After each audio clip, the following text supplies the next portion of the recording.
Un saludo especial para toda nuestra comunidad. Mi nombre es María Orfilia Ciro Uritica, soy antropóloga de profesión y quiero compartir con ustedes algunas apreciaciones sobre este momento en que estamos inmersos y hacer un corto recorrido histórico sobre estos conceptos de pandemia. Lo voy a hacer de una manera sencilla, muy desde la cotidianidad, para que sea comprensible. Hay algo bien claro, y es que las epidemias no son nuevas en la historia y en el devenir de los seres humanos. Han estado ahí y han surgido en momentos especiales o en momentos particulares. Para ir haciendo todo este recorrido, quiero empezar leyendo un fragmento que nos remite a 20.000 años atrás, donde ya se evidenciaban estas pandemias. Entonces dice que hace unos 20.000 años, en una tempestuosa tarde, el hechicero Cromañón regresaba de un retiro de 3 días en el monte, donde había recolectado hierbas mágicas, cuando le informaron que uno de los hombres había llegado enfermo de una larga travesía. El hechicero, seguro de su poder curativo, se recubrió con su vestimenta de venado y fue a verlo. Apartó el cuero que tapaba la entrada a la caverna e iluminó al enfermo con su antorcha. De inmediato dio un respingo, retrocedió espantado, ordenó que levantara su campamento y que se fuera a un incierto lugar en medio de la noche. En la cara del enfermo había reconocido alguna peste, similar a la que narraban sus abuelos y sus padres y que había reconocido en este momento. Entonces, con este relato de esos hombres primitivos que nos podemos ubicar 20.000 años a 40.000 años antes de Cristo, siempre esas pandemias nos han acompañado. Pero quiero hacer un recorrido histórico muy breve para que nos contextualicemos y voy a tomar 2 de las grandes pandemias del siglo XX para que lleguemos ahora al siglo XXI con esta pandemia que nos está azotando. Entonces, la pandemia de la denominada fiebre española se identificó hacia 1918 y acompañó al mundo por 2 años. Esta pandemia, al igual que esta, tuvo consecuencias devastadoras para la humanidad. Los informes nos cuentan que más o menos 1/4 parte de la población se vio infectada con la gripa. Entonces eso fue a inicios de 1900 del siglo XX. La otra pandemia es la del VIH, que es mucho más reciente y que tuvo sus primeros reportes hacia 1980. Esta pandemia se ha ido expandiendo progresivamente a lo largo y ancho del mundo y ha afectado a más de 40 millones de personas y ha causado causa alrededor de 1 millón de muertes al año. Ahora, siglo XXI, descubren o identifican los síndromes de respiración aguda, denominados SARS o coronavirus. Esta primera presencia de coronavirus se dio hacia el 2000-2001 y se presentó en China, en Hong Kong, pero también se expandió a otros territorios y fue controlada hacia el 2003. Hoy, siglo XXI, entonces estamos viviendo esta pandemia denominada COVID-19, que también hace parte de la clasificación que han hecho los epidemiólogos y médicos pertenece a la familia de los SARS.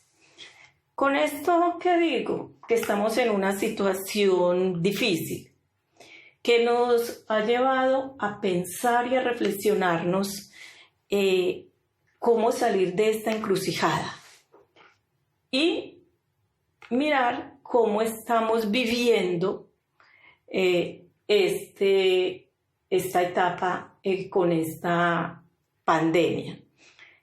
Es una enfermedad altamente contagiosa y sabemos que afecta a un gran porcentaje de países a nivel mundial. ¿Qué nos lleva a mirar esto? También que hay una serie de estrategias sociales que se han utilizado para controlar, para prevenir los contagios de estas enfermedades. ¿Cuál ha sido?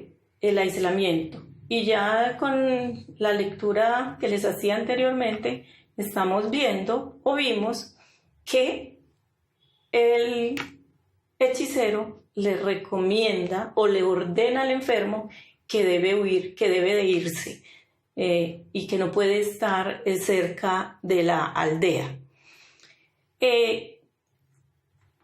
Entonces, siempre ha habido el aislamiento para el control. Hay algo también que es interesante y que quiero compartir con ustedes, y es que los primeros datos de confinamiento y de la denominada cuarentena se recogieron en 1377.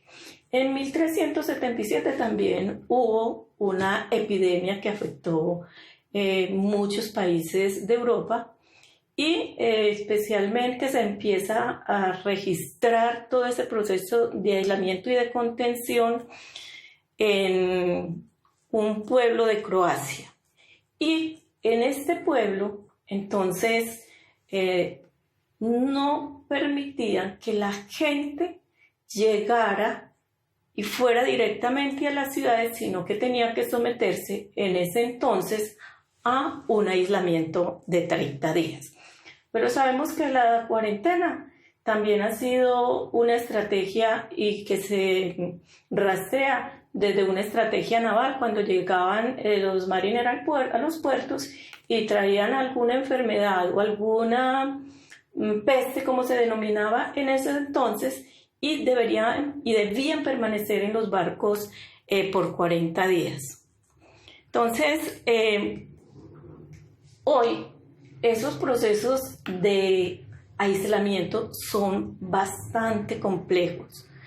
El coronavirus o COVID-19 nos sacó de la rutina, nos sacó de la cotidianidad, nos sacó de los estilos de vida y de esos ires y venires cotidianos que nosotros tenemos, y de repente nos encontramos en nuestras casas las 24 horas del día, los 7 días de la semana, pero también empezamos a mirar y a sentir una serie de emociones, de sentimientos, de miedos, de angustias y de incertidumbre, y todas estas emociones emergieron de nuestro ser y nos llevaron a confrontarnos sobre nuestra mismidad y nos enfrentaron a una enfermedad desconocida.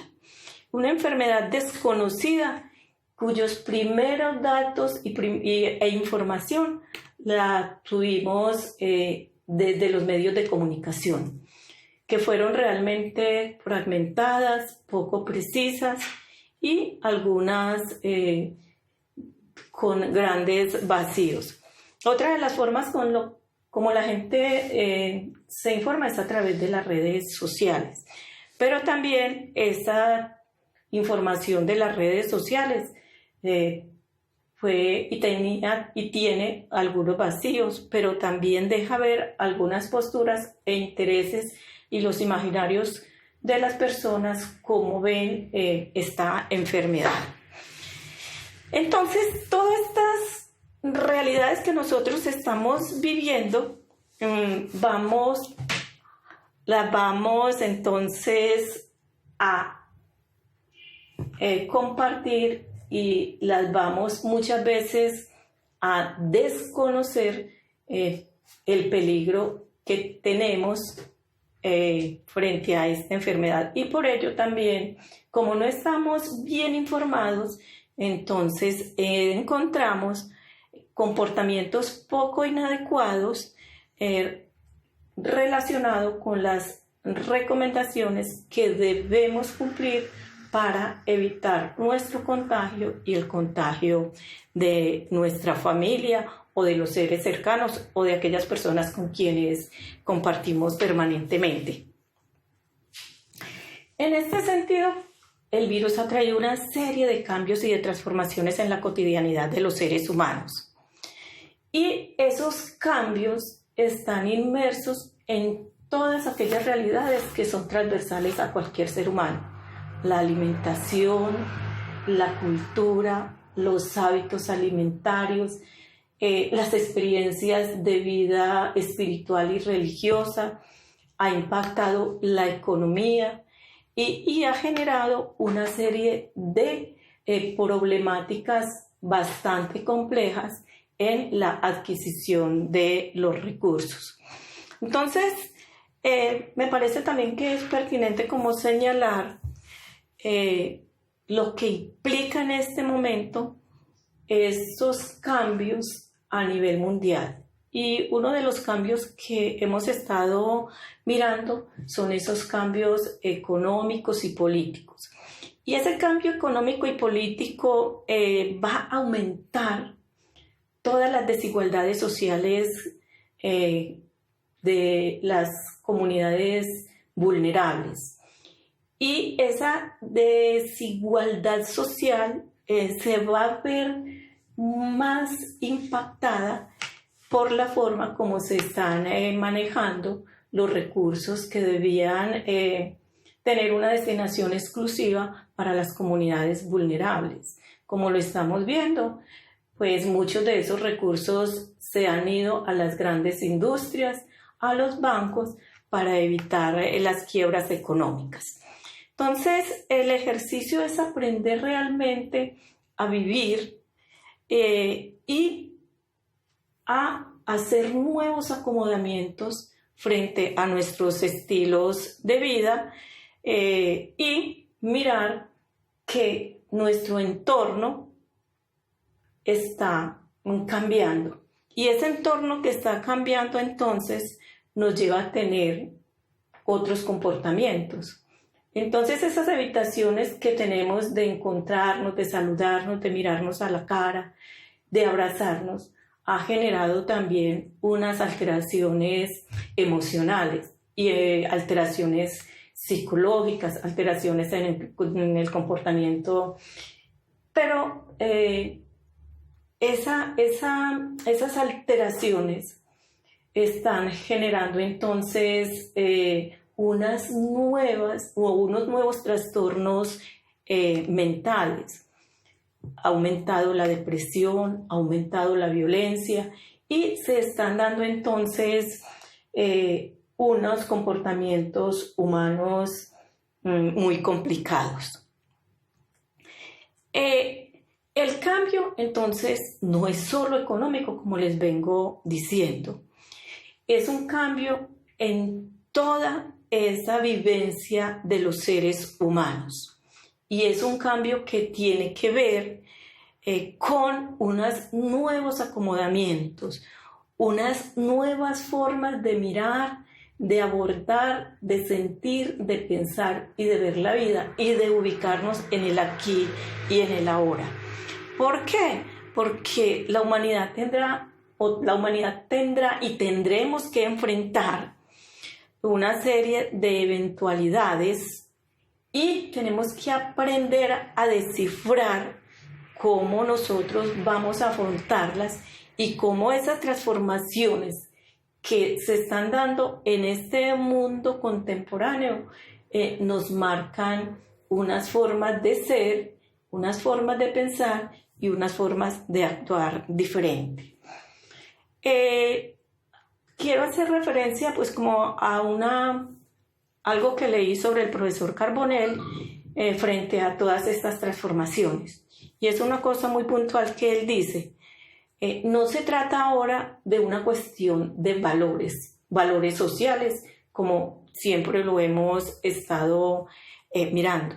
Él sostiene que lo que tenemos que empezar a reflexionar y a mirar es a trabajar desde una conciencia crítica de la especie humana. ¿Para qué? Para podernos adentrarnos en este nuevo mundo y poder asimilar ese impacto que estamos viviendo con esta pandemia. Y también con esto quiero decir que no son pocos los fenómenos que a lo largo de la historia han afectado a la humanidad y que han marcado unos cambios en esas pautas sociales y culturales, y sobre todo esto nos tiene que ubicar en el presente, nos tiene que ubicar, como ya les dije, en el aquí y en el ahora para repensarnos y reacomodarnos y volver a empezar de nuevo. Entonces, por eso el confinamiento es importante para prevenir un poco el contagio. Ese contagio que realmente va a traer muchas consecuencias y consecuencias que nos llevan entonces a enfrentar y a mirar y acomodarnos cómo nosotros enfrentamos los duelos, cómo enfrentamos la muerte y cómo todos esos rituales que hacen parte de la elaboración de los duelos quedaron quietos. Este ejercicio también, o estas percepciones que tengo, estas ideas que tengo frente a todo esto que estamos viviendo, nos lleva a sacar una pequeña conclusión. Lo que es realmente seguro, de acuerdo a los informes de la OMS y de todas estas instituciones, es que tendremos que aprender a convivir con este virus. Cómo se ha convivido con el VIH y cómo se ha convivido con otras pandemias y con otras epidemias contagiosas. Lo cierto es que hasta ahora el hombre ha sobrevivido a todas esas vicisitudes y a todas esas enfermedades. Pero lo ha llevado a experimentar nuevas formas de vida, a experimentar nuevas realidades y a proyectarse desde un proceso más racional, más lógico y más consciente. Bueno, yo creo que con estas reflexiones que he compartido con ustedes quedamos como en un momento y podemos conversar posteriormente. Muchas gracias.